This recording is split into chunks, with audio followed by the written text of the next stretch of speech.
Il-Gvern ippropona emenda għall-att dwar l-impjiegu u relazzjonijiet industrijali biex nisa li jweldu tarbija mejta bejn 22 u 28 ġimgħa ta' tqala jibdew jibbenefikaw mill-lif speċjali, l-om mill-maternity leave u l-missier mill-paternity leave. Sal-lum dan il-lif kien jingħata fit-twelid ta' trabi mejta fit-tqala mit-28 ġimgħa l-qudiem. Is-Segretarju Parlamentari Jendi Ellul qal li bħalissa f'dawn il-każi il-ġenituri ma jibbenefikaw mill-ebda lif.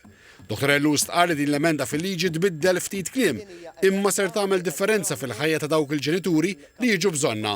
Qal li bħala medja f'Malta jkun hawn ma' 6 stillbirths fis-sena u wara l-fehma li anke jekk in-numri huma żgħar, il-Gvern ħass li wara kull numru hemm weġa' u ma jista' jinjora lil ħadd.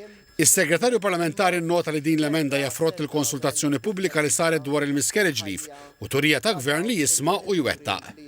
Ix-Shadow Minister għad-Dialogu Soċjali Ivan Castillo iddikjara li l-Oppożizzjoni taqbel mal-emenda mresqa mill-Gvern għaliex bekk qed tiġi kkorreġuta anomalija u qed issir ġustizzja.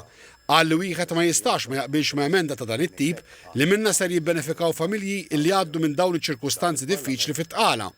Esprima l-fehma li l-liġi kienet inġusta ma' ġenituri ta' trabi li jitwieldu mejta bejn 22 u 28 ġimgħa ta' tqala. Ivan Castillo ddikjara wkoll qbil mal-proposta tal-Gvern dwar il-bereavement leave fejn ġenituri li jitilfu ulied taħt 18-il sena ser ikunu intitolati għal 7 ijiem leave imħallsa mill-Gvern.